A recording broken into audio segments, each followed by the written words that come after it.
सभी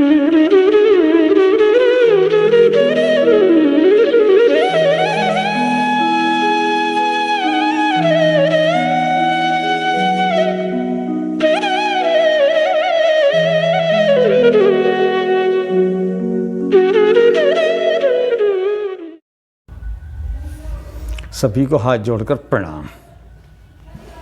आज बात करेंगे मेष राशि यानी कि मेष लगन की, कि जिन का भी जो जन्म हुआ है वो मेष लगन में हुआ है, 1 नंबर है।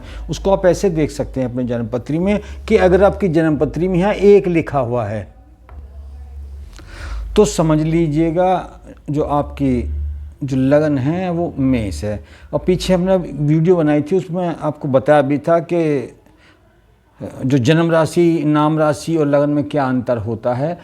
तो जितने भी आपको फल प्राप्त होते हैं, चाहे आप मासिक राशि फल देखें या वार्षिक राशि फल देखें या अपने जीवन के बारे में संपूर्ण विवरण देखेंगे, तो वहाँ पर जो ऋषि हैं हमारे, जो हमारे आचार्य हैं, उन्होंने लगन को ज़्यादा महत्व दिया है।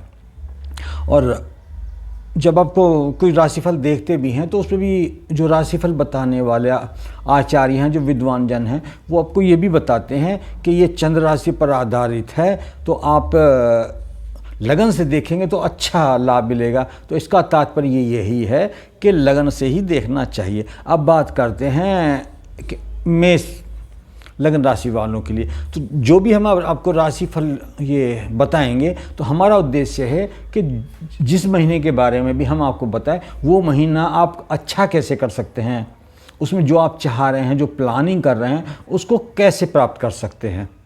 ये नहीं कि जैसे बहुत लोग राशिफल जो आप टीवी पे देखते हैं और यूट्यूब पर भी देखते हैं कि छप्पर फाड़ के मिलेगा, ऐसे मिलेगा, पुरानी कमियां पूरी हो जाएंगी। वो सब एक अलग तरीके से होता है और वो आपको तभी मिलेगा कि जब आपकी जो जन्म पत्रिका है उसमें दशाएं और महादशाएं चल रही होंगी, तो आपको उनकी बात जो वो बताएंगे तो उसका लाभ मिलेगा। और अगर आपकी दशा महादशा नहीं चल रही है तो आपको सामान्य फल मिलेगा। तो अभी हम बात करेंगे मेष जो राशि वाले हैं, लगन राशि वाले हैं, उनके लिए ये महीना कैसे रहने वाला, कौन सा ग्रह आपको क्या देने वाला है। तो सबसे पहले बात करते हैं हम सूर्य की, कि सूर्य आपके यहाँ पर चतुर्थ भाव में रहेंगे आपके में, और चंद्र की राशि में रहेंगे। और सूर्य की एक अपनी विशेषता ये होती है, वैसे तो लाभ करता है कि वो कहाँ का स्वामी है। अब अगर हम देखेंगे तो सूर्य आप में 5वें भाव का स्वामी होता है और यहाँ केंद्र में आके बैठ जाता है, तो अच्छा फल देना चाहिए उसको, आत्मबल भी बढ़ेगा। अगर आप सरकारी नौकरी कर रहे हैं तो उसमें आपको लाभ मिलेगा, प्रमोशन में लाभ मिलेगा आपको।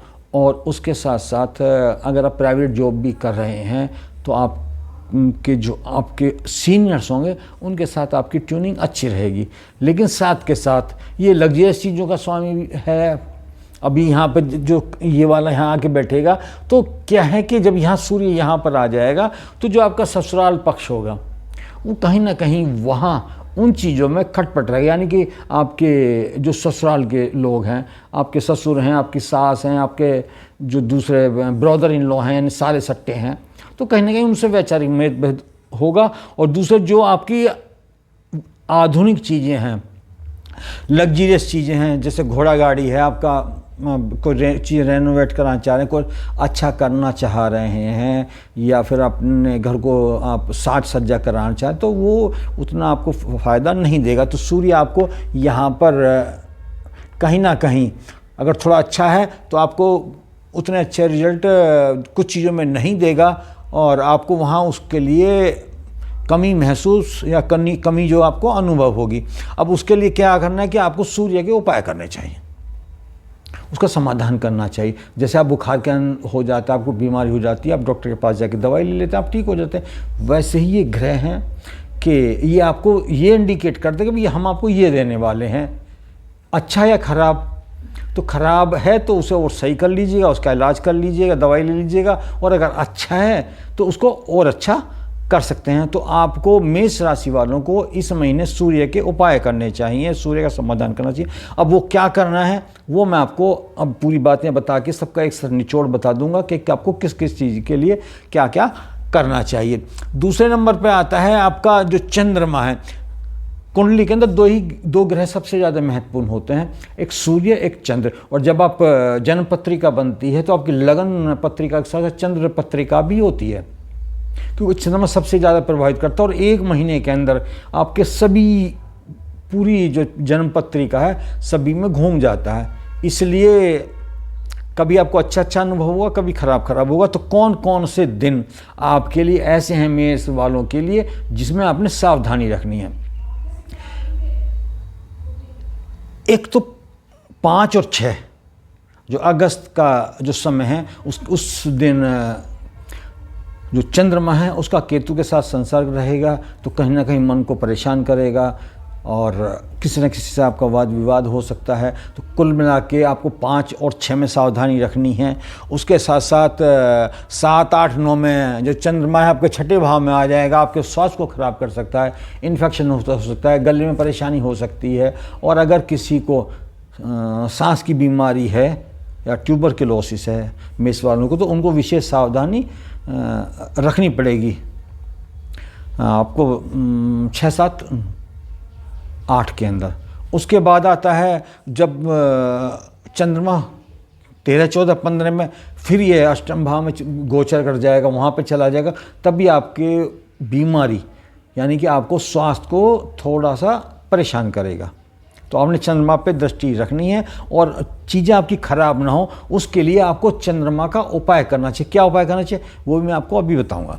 उसके बाद में जो आपका चंद्रमा है आपको 19, 20 और 21 ये तारीखें आप नोट कर लीजिएगा। आपको उसी तरह का फल मिलेगा जैसा शनि की 7.5 में मिलता है। मन को परेशानी, आर्थिक परेशानी, व्यापार में कमी, नौकरी में परेशानी, इनकम में कमी, और इस तरह का कुल मिला के ये है कि परेशानी परेशानी और फिर परेशानी। 19, 20, 21 ये डेट आपको नोट करके रखनी है। तो इसमें कोई भी ऐसा कार्य ना करें कि जो आपके लिए परेशानी का कारण बने। उसके बाद आता है 21, 22। तो 21, 22 यानी कि 19, 20, 21 और 22 ये डेट आपने नोट कर लेनी चाहिए। और इन डेटों में कोई भी कार्य आप ऐसा ना करें, कोई जैसे नया कार्य कर लेते हैं, कोई डील करते हैं और कोई व्यापारिक एग्रीमेंट करते हैं, तो आप में उसको कोई विशेष लाभ नहीं मिलेगा और आगे जाके वो कैंसिल हो जाएगा आपका। तो इन डेट्स में आपको विशेष सावधानी रखनी पड़ेगी। और अगर आप नहीं रुक सकते हैं तो आपको चंद्रमा के उपाय करने चाहिए। हो सकता है उससे आपको थोड़ा बहुत लाभ मिल जाए, लेकिन ये डेट जो मैंने बताई है आपको नोट कर लेनी चाहिए। और जो बातें मैंने बताई हैं हाँ, तो उसमें आपको सावधानी रखनी चाहिए। अच्छी अच्छी बातें तो सभी बताते हैं। तो हमारा उद्देश्य ये है कि अगर आप कहीं किसी यात्रा पे जा रहे हैं, किसी वाहन से जा रहे हैं, अगर रास्ते में कहीं परेशानी आने वाली है तो आपको पहले से पता होना चाहिए कि यहाँ परेशानी आ सकती है और आप उसका समाधान कर लें और चीज़ें आपकी बढ़िया हो जाएं। अब आपके लिए 25, 26, 27 जो डेट होंगी वो आपके लिए बड़ी अच्छी होंगी। अगस्त की 25, 26 और 27 डेट, इसमें आप कोई भी नया कार्य कर सकते हैं, आपको लाभ मिलेगा। कोई भी आप एग्रीमेंट कर सकते हैं, कोई नया कार्य प्रारंभ कर सकते हैं। कुल मिला के ये वाला दिन है। आप कोई नया व्यापार भी शुरू करना चाह रहे हैं, नया जॉब शुरू करना चाह रहे हैं। और कई लोग ऐसे भी होते हैं जो अपना कॉमोडिटी में या फिर शेयर्स वगैरह में कुछ पैसा लगाते हैं, तो धन संबंधी आपको लाभ होगा 25, 26, 27। तो ये डेट्स जो मैंने बताई हैं आप इनको नोट कर लीजिएगा। जो ख़राब डेट्स भी मैंने आपको बता दी हैं और अच्छी डेट्स भी मैंने बता दी हैं। अच्छा करने के लिए आपको चंद्रमा का समाधान यानी उपाय करना, चंद्रमा को बैलेंस करना चाहिए। और एक आपको लगन को एक्टिवेट करना। अब बात करते हैं हम आपके चंद्रमा की बात होगी, सूर्य की बात होगी, और फिर बात करते हैं आपकी मंगल की बात करते हैं। तो मंगल आपकी लगन का स्वामी भी है और छठे भाव में बैठा हुआ है। तो जो आपका अगस्त का महीना है आपको अपने स्वास्थ्य का ध्यान रखना है। शत्रु का भी ध्यान रखना है। शत्रु आपको प्रेशराइज तो कर सकते हैं लेकिन आपको हानि नहीं पहुंचा सकते, परंतु आप अपने स्वास्थ्य का ध्यान आपको रखना पड़ेगा। सावधानी हटी और दुर्घटना घटी। जैसे कई लोग बहुत रफ ड्राइविंग करते हैं, वाहन बहुत तेज चलाते हैं, और कुल मिला के आपने अपना वाहन को सही चलाना। जिनको शुगर की बीमारी है या ब्लड से संबंधित कोई भी बीमारी है तो उनको थोड़ा सा ध्यान रखना है कि जिनको शुगर है उनका शुगर लेवल बढ़ सकता है, तो दवाई का ध्यान करें, अपने डॉक्टर्स को दिखाते रहें, और डॉक्टर के साथ साथ आपको मंगल का उपाय करना चाहिए। अब बात करते हैं शनि महाराज की। शनि आपके 12th हाउस में है, और शनि महाराज की एक विशेषता होती है कि जहाँ बैठते हैं उन चीज़ों में कमी करते हैं। तो यानी कि अगर कोई वाद विवाद चल रहा होगा आपको कोई बीमारी अगर होगी, तो अगर आप इस समय में थोड़ा सा भी प्रयास करेंगे तो आपके जो डॉक्टर का खर्चा है, आपका जो हॉस्पिटल का खर्चा है, वो कम हो जाएगा अगर शनि महाराज की आपको कृपा प्राप्त होती है। अब उसके बाद आते हैं हम राहु पे और केतु। राहु आपके 11th हाउस में हैं, शनि के साथ हैं, अकेले हैं, और अकेले हैं तो पूरी तरह से स्वतंत्र हैं, और शनि के सभी गुण उन्होंने प्राप्त कर लिए हैं। तो इस समय अननेसेसरी खर्चों से बचें। जो अनप्रोडक्टिव आप पैसा जो खर्च करने वाले हैं उससे बचें, नहीं तो आपका जो पैसा है वो ऐसी जगह खर्च होगा कि जहां आपको कोई लाभ नहीं मिलने वाला होता। फिर शनि राहु यहाँ है तो अचानक लाभ भी दे देते हैं कि कहीं कोई चीज़ अगर आपका कहीं पैसा रुका हुआ है वो आपको तुरंत मिल सकता है। और अचानक कई लोग ऐसे होते हैं कि जो गलत तरीके से भी धन कमाते हैं, और कई लोग ऐसे होते हैं जो धर्म से अच्छे तरीके से भी धन कमाते हैं। तो कई लोग जो गलत तरीके का प्रयोग कर रहे होते हैं तो उनको अचानक धन की प्राप्ति होती है, लेकिन ऐसे धन कमाने से बचना चाहिए, वो आगे जाके आपको हानि देता है। तो कुल मिला के जो ये महीना है आपके लिए खट्टे मीठे फल देने वाला रहेगा। अब बात करते हैं कि इसको आप अच्छा बनाने के लिए क्या करेंगे। अब जैसे मैंने पहले बताया था कि आपको एक सूर्य, एक चंद्रमा और एक आपकी लगन, ये तीनों अगर आपके इनको स्ट्रॉन्ग कर लेते हैं, इनको एक्टिवेट कर लेते हैं, तो आपकी सारी परेशानियों का समाधान हो जाता है। अब सबसे पहले बात करते हैं आपकी लगन। लगन आपकी स्ट्रॉन्ग हो उसके लिए आपने क्या करना है कि आप अखंड नाम का कोई भी कीर्तन, राम नाम का कीर्तन कर सकते हैं, या भगवान शिव की आराधना।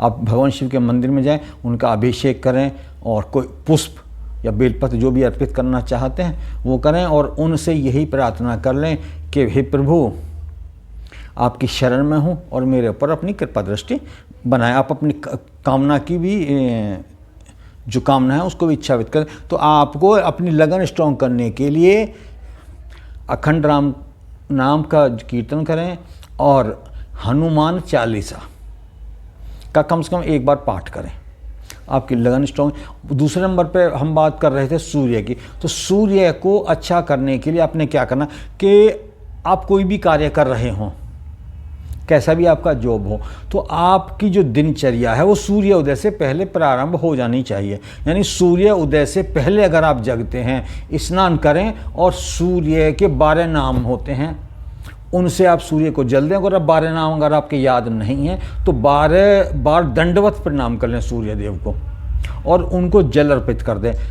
सूर्य देव को स्ट्रॉन्ग करने का, सूर्य देव को एक्टिव करने का ये सर्वोत्तम तरीका। इसमें आपका कोई धन नहीं लगेगा कि सूर्य उदय के समय आप सैया पे ना रहें, आप सोते ना रहें।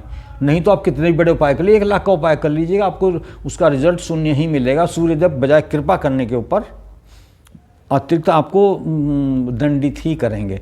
तो आप सूर्य देव को एक्टिव करने का, अच्छा करने का मैंने उपाय बताया। सूर्य उदय से पहले जगें, और मान लो आप थके हुए भी हैं, रात्रि में जगते हैं, कोई कार्य करते हैं, ऐसे लोग भी हैं जो रात्रि में नाइट ड्यूटी करते हैं और वो दिन में सोते हैं, तो कोई बात नहीं है, आप सूर्योदय के समय जगिएगा, अपनी प्रार्थना कीजिएगा, जल दीजिएगा, 12 नाम से उनको अर्घ दीजिएगा, या 12 दंडवती कर लीजिएगा, आपका कार्य संपन्न हो गया।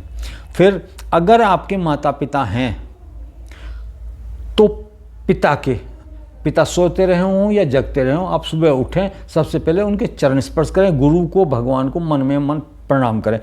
और उसके साथ साथ अगर आपके दादाजी भी हैं, उनको, यानी घर के जितने भी बड़े लोग हैं, पिता पिता तुल्य, सबसे पहले उठें, उनका चरण स्पर्श आप करें, तो आपका सूर्य स्वतः ही स्ट्रांग हो जाएगा, इसमें कोई धन नहीं लगता है। दूसरे नंबर पर आता है, अब हम चंद्रमा की बात करते हैं कि चंद्रमा को कैसे सही किया जाए। चंद्रमा को सही करने के लिए कि पानी की वेस्टेज ना करें।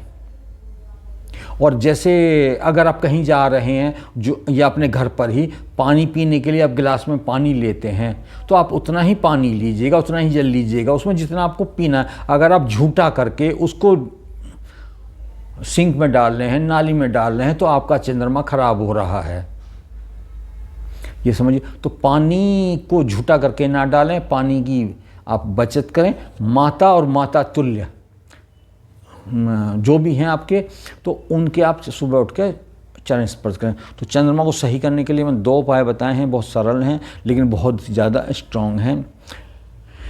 उसके साथ साथ दुर्गा जी के 108 नाम, गीता वो आती है दुर्गा सप्तशती में, दुर्गा जी के 108 नाम है, दुर्गा अष्टोत्तर शतनाम स्तोत्र के नाम से आती हैं उसके अंदर। तो दुर्गा जी के 108 अगर नाम लेते हैं तो आपका चंद्रमा बिल्कुल बेहतरीन रिजल्ट देगा, आपकी जो परेशानियां हैं वो कम हो जाएंगी। और चंद्रमा जो भी मैंने आपकी परेशानी बताई थी, वो परेशानी आपको पता भी नहीं चलेगा कि कब आई और कब चली गई।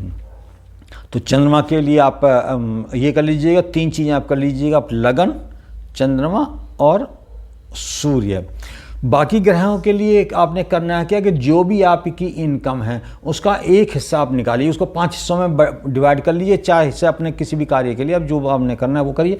उसका जो 5वां हिस्सा है या 6ठा हिस्सा है, वो ऐसे लोगों में आप दान कीजिएगा जिनको आवश्यकता है। किसी को दवाई दिलवा दीजिए, किसी को भोजन दिलवा दीजिए, किसी को वस्त्र दिलवा दीजिए, किसी की फीस दे दीजिएगा। लेकिन आपने ध्यान ये रखना है कि जब आप इस तरह का कोई भी दान करेंगे तो उसकी चर्चा ना करें, उसका स्टेटस ना डालें। अगर आपने किसी को देते हो फ़ोटो खींचा और उसका स्टेटस अपने मोबाइल पे डाल दिया, तो जो आपका दान किया गया है उसका रिजल्ट तुरंत शून्य हो जाएगा, उसका कोई आपको लाभ नहीं मिलेगा। तो कुल मिला के ये है कि जो भी आप इनकम करते हैं उसका एक हिस्सा जो भी आप निर्धारित करेंगे वो आपको दान करना है। तो जो आने वाला महीना है अगस्त का, ये आपके लिए बहुत अच्छे परिणाम देगा। जो परेशानी है वो आपकी कम होंगी और आपको उसका लाभ मिलेगा। तो आपको अगर कोई इस विषय में अगर आपका कोई प्रश्न है तो आप हमसे प्रश्न कर लीजिएगा, उसका उत्तर जो भी होगा यथासंभव हम देने का प्रयास करेंगे। और तब तक के लिए सभी को जय हिंद, जय भारत।